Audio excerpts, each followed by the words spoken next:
Episode 21ல உத்தமன் வந்து வெற்றிக்கிட்டையும் ஐஷுக்கிட்டையும் ஒரு candle light dinner பற்றி எக்ஸ்பிளைன் பண்ணிட்டுருக்காரு. ஒரு கஸ்டமர்ஸ் வந்து இன்றைக்கி நைட்டு கேண்டில் லைட் டின்னருக்காக வராங்க. அவங்களுக்கு வந்து நீங்கள் சூப்பரான ஒரு டின்னர் ப்ரொவைட் பண்ணணும், ப்ளஸ் எல்லாமே பேஸ்டல் ஷேட்ஸில் நீங்கள் எல்லாமே அலங்காரம் பண்ணணும் அப்படி இப்படின்னு சொல்லி பயங்கரமாக எக்ஸ்பிளைன் பண்ணிட்டுருக்காரு. ரோஸ் ஃப்ரேக்ரன்ஸ் மட்டும்தான் வரணும் அப்படின்னு சொல்கிறது வெற்றி எல்லாமே கேட்டுட்டு மண்டே ஆட்டுறாரு. அப்புறமா உத்தமனுக்கு ஒரு கால் வருது, அவர் அங்கேருந்து போயிடுறாரு. போனதுக்கப்புறமா வெற்றி வந்து ஐஷுக்கிட்ட டவுட் கேட்குறாரு. ஆமாம், அந்த பேஸ்ட்னா என்னது அப்படின்னு கேட்குறாரு. அதுக்கு வந்துட்டு ஐஷு சொல்கிறாங்க, பேஸ்ட் இல்லை பேஸ்டல் அப்படின்னு சொல்லிட்டு எல்லாமே தெரிஞ்ச மாதிரி மண்டையாட்டினா இப்போ என்கிட்ட கேட்குற அப்படின்னோடனே கான்ஃபிடென்ட்டாக நடிக்கிறது எவ்வளோ கஷ்டம் தெரியுமாங்க அப்படின்னு சொல்லிட்டு வெற்றி சொல்கிறாரு. அதை கேட்டுட்டு ஐஷுவும் பயங்கரமாக சிரிக்கிறாங்க. இவங்க ரெண்டு பேரும் இப்படி பேசிகிட்டே இருக்கும்போது ஐஷு ஒரு விஷயத்தை கவனிக்கிறாங்க. என்ன அப்படின்னு பார்த்தீங்கன்னா, தூரத்தில் விக்கியும் வேணியும் சண்டை போட்டுட்ருக்காங்க. விக்கி வந்து சொல்கிறாரு, உன்னை போய் லவ் பண்ண பாரு அப்படின்னு சொல்லி வேணிக்கிட்ட சொல்லிட்டு இருக்காங்க. அப்போ வேணி சொல்கிறாங்க, நீ வந்து என்னைக்கு இந்த ஹவுஸ் கீப்பிங் போனியோ அதில் இருந்துட்டு உன்னை வந்து எல்லாரும் டார்ச்சர் பண்ணுறாங்க, உன்னை டார்ச்சர் பண்ண நீ அந்த டார்ச்சரெல்லாம் என்கிட்ட காட்டுற அப்படின்னு சொல்லிட்டு தொட்டு பேசுகிறாங்க வேணி. இதை பார்த்து தான் ஐஷுக்கு தெரிய வருது இவங்க ரெண்டு பேரும் லவ் பண்ணுறாங்க அப்படிங்கிறது. இவ்வளோ நாள் ஐஷுக்கு தெரியாது போல இருக்குது. ஸோ ஐஷு வந்து பயங்கரமாக ஷாக் ஆகிட்டு அப்படியே அப்செட் ஆகி அந்த இடத்த விட்டு போயிடுறாங்க.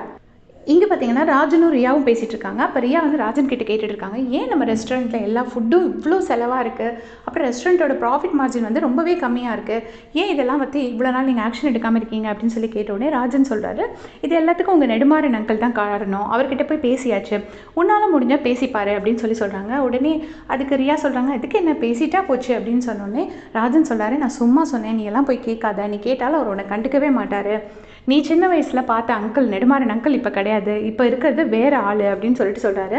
இது ரியா புரிஞ்சுக்கல. அந்த டைமில் நெடுமாறன் அந்த ஏரியாவை கிராஸ் பண்ணோடனே ரியா ஓடி போயிட்டு, அங்கிள் உங்ககிட்ட ஒரு விஷயம் சொல்லலாம்னு நினைக்கிறேன், நம்ம ரெஸ்டாரண்ட்டோட சர்வீஸ் பற்றிலாம் எந்த நெகட்டிவ் ரிவ்யூஸுமே இல்லை, எல்லாமே நல்லாயிருக்கு, ஆனால் ப்ராஃபிட் மார்ஜின் ரொம்ப கம்மியாக இருக்குது, ஏன்னு பார்த்தா ஃபுட்டு வந்து ரொம்ப எக்ஸ்பென்சிவாக இருக்குது, அதை கொஞ்சம் குறைச்சிக்க கூடாதா அப்படின்னு சொல்லி கேட்குறாங்க. கேட்டோடனே நெடுமாறனுக்கு பயங்கரமாக கோவம் வந்துருச்சு. ஆனால் அதை ரொம்ப ஓப்பனாக காமிக்காமல் அவர் என்ன சொல்கிறாரு அப்படின்னா, நீ வந்து உன்னோட ஹெல்த்தை பார்த்துக்கோ, இந்த டைமில் நீ எதுக்கு இதிலெல்லாம் வந்து மூக்க நடிச்சிட்ருக்க, உன் வேலையை மட்டும் பாரு, இதெல்லாம் பார்த்துக்கிறதுக்கு உங்கள் அப்பா ஆளுங்களை அப்பாயிண்ட் பண்ணியிருக்காங்க, அவங்க பார்த்துப்பாங்க, அண்ட் கிச்சனில் ஏதாவது ஃபுட்டு சரியில்லைன்னு ஒன்று கம்ப்ளைண்ட் வந்தால் மட்டும்தான் நீ என்கிட்ட கேட்கலாம் அப்படின்னு சொல்லிட்டு கொஞ்சம் மூஞ்சில் அடித்த மாதிரி பதில் சொல்லிவிட்டு அங்கேருந்து போயிடுறாரு. ரியா கிட்ட பேசினதுக்கப்புறம் நெடுமாறன் அவ்வளோ டென்ஷனாக ரூமுக்குள்ளே வராரு.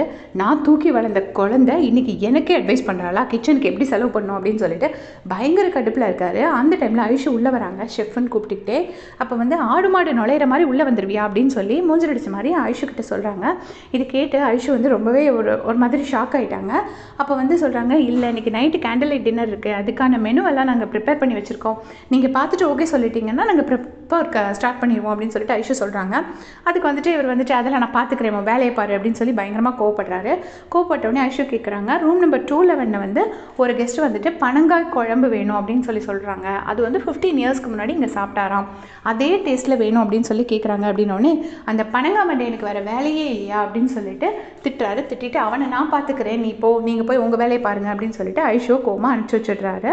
வெளியே வந்தோடனே ஐஷு கிட்ட வேணி கேட்குறாங்க, அப்பா என்ன சொன்னாங்க, நெடுமாறன் என்ன சொன்னார் அப்படின்னோடனே ஒன்றும் சொல்லலை, நான் பார்த்துக்கிறேன், நீ உன் வேலையை பாரு அப்படின்னு சொல்லிட்டு ஐஷு வந்து வேணிக்கிட்ட கோவப்படுறாங்க. அப்புறமா நைட் அந்த கேண்டில் லைட் டின்னருக்கு எல்லா அரேஞ்ச்மெண்ட்ஸும் பண்ணதுக்கப்புறமா வேணி வந்து ஐஷு கிட்ட டேரெக்டாக கேட்குறாங்க, நீ ஏண்டி என்கிட்ட இப்படி பிஹேவ் பண்ணுற அப்படின்னோடனே, நீ லவ் பண்ணுறது என்கிட்ட சொல்லலைல, நான் உங்ககிட்ட எல்லா விஷயத்தையும் ஷேர் பண்ணிகிட்ருக்கேன் பைத்தியம் மாதிரி, ஆனால் நீ என்ன மூணாவது மனுஷியாக தானே நினச்ச அப்படின்னு சொல்லிட்டு ரொம்ப கோவமாக அந்த இடத்துலேருந்து கிளம்பிடுறாங்க. வேணி இதை பார்த்துட்டு ரொம்பவே அப்செட்டாக பார்த்துட்ருக்காங்க. அப்புறமா ஐஷு வெற்றி பாண்டி 3 பேரும் லைட்டிங் அரேஞ்ச்மெண்ட்ஸ் பண்ணிகிட்ருக்காங்க. அந்த இடத்துல வந்துட்டு பாண்டி வந்து வெற்றி கிட்ட சொல்கிறாரு, டேய் நான் உங்ககிட்ட இருந்து ஒரு 2000 ருபீஸ் எடுத்துட்டேன்டா பேக்கில் இருந்து, அப்புறமா திருப்பி கொண்டு வைக்கலான்னு வந்தேன், அந்த டைமில் எல்லாரும் நின்றுட்டு இருந்தாங்க, நீ பணத்தை காணும் டென்ஷன் ஆகிட்டு இருந்தியா, அதான் நான் உங்கள்கிட்ட எதுவும் சொல்லாமல் போயிட்டேன் அப்படின்னு சொன்னோடனே, மன்னிச்சிடுடா அப்படின்னோடனே, அதெல்லாம் மன்னிக்க முடியாது போடா அப்படின்னு சொல்லிட்டு வெற்றி சொல்கிறாரு. உடனே பாண்டி சொல்கிறாரு, நீ மன்னிக்கலைன்னா திரும்ப எடுப்பேன்டா காசு அப்படின்னோடனே, டேய் அடிச்சிடுவேன் அப்படின்னு சொல்லிட்டு 2 பேரும் ரொம்ப ஃப்ரெண்ட்லியாக பேசிக்கிறாங்க. இது பார்த்து ஐஷுக்கு ஒரு மாதிரி இருக்குது, என்னடா காசு திருடி இருக்கானே இவன் அப்படின்னு சொல்லிட்டு பாண்டி போனதுக்கப்புறமா பாண்டி பற்றி வெற்றி கிட்ட பேசுகிறாங்க. இவன் ஏன் இவ்வளோ கேவலமாக இருக்கான், உன்னோட பேக்லேருந்து ஒரு 2000 ருபீஸை திருடி இருக்கா அப்படின்னு சொன்னோடனே வெற்றி சொல்கிறாங்க, ஐயோ அவனை தப்பாக நினச்சிடாதீங்க, அவன் என் ஃப்ரெண்டுங்க, அவன் பக்கம் ஏதாவது ஒரு நியாயம் இருக்குங்க, ஸோ காரணம் இல்லாமலாம் அப்படி எடுத்துருக்க மாட்டான், ஏதோ ஒரு தேவைக்காக தான் எடுத்திருப்பான், அது இப்போ என்னன்னு கேட்டால் சொல்லியிருப்பான், அவன் என் ஃப்ரெண்டு தானே அப்படின்னு சொன்னோடனே இவங்களுக்கு வந்து வேணி ஞாபகம் வருது, நம்ம வேணிக்கிட்ட அனாவசியமாக கோவப்பட்டமோ அப்படின்னு சொல்லிட்டு நேராக வேணிக்கிட்ட போயிட்டு பேசுகிறாங்க. ஏன்டி சொல்லாமல் இருந்தேன்னொடனே, இல்லை விக்கி தான் சொல்லாமல் இருந்தான், மற்றபடி உன்னை ஏமாற்றணும்லாம் நான் நினைக்கலடி அப்படின்னு சொல்லிட்டு வேணியும் ரொம்ப இமோஷனல் ஆகி ஐஷுவும் வேணியும் ஹக் பண்ணிக்கிறாங்க. இங்கே பார்த்தீங்கன்னா டின்னர் டைமில் ஷெஃப் சிவாவும் வெற்றியும் வேணியும் ஐஷுவும் இவங்க 4 பேரும் ஜாலியாக பேசிகிட்டு இருக்காங்க. இதை வந்து விக்கியும் ஸ்ரீநிதியும் தூரத்துலேருந்து பார்த்துட்ருக்காங்க.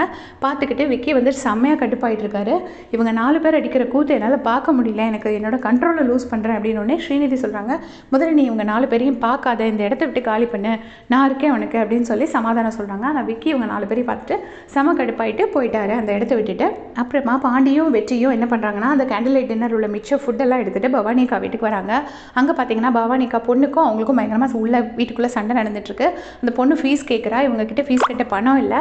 ஸோ பயங்கர டென்ஷன் ஆகிட்டு நான் என் ஃப்ரெண்டு வீட்டுக்கு போகிறேன்னு சொல்லி வெளியே கிளம்பும்போது வெற்றியும் பாண்டி நிற்கிறத பார்த்துட்டு வெற்றிக்கிட்ட சொல்கிறா, நீ ஏன் இவ்வளோ டென்ஷனாக இருக்க வெற்றி, விடு, என்ன கஷ்டம் வந்தாலும் நம்ம பார்த்துக்கலாம், நீ இப்படி கவலைப்படாத எங்களை நினச்சி அப்படின்னு சொல்லிட்டு அந்த இடத்த விட்டு ரம்யா வந்து கிளம்பி போயிடுறா.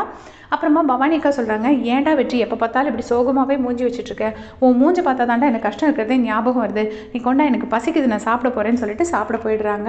அப்புறமா வெற்றியும் பாண்டியும் டிஸ்கஸ் பண்ணுறாங்க, உண்மையிலே அந்த அக்கா ரொம்ப கஷ்டப்படுறாங்க, நம்ம பேசாமல் ரெசார்ட்குள்ளே ஒரு கிச்சன் ஸ்டார்ட் பண்ணி அவங்களுக்காக நம்ம ஹெல்ப் பண்ணுவோம் அப்படின்னு சொல்லி 2 பேர் சேர்ந்து முடிவு பண்ணுறாங்க. அதோட இந்த எபிசோட் முடிஞ்சிருக்கு. தேங்க்ஸ் ஃபார் வாட்சிங்.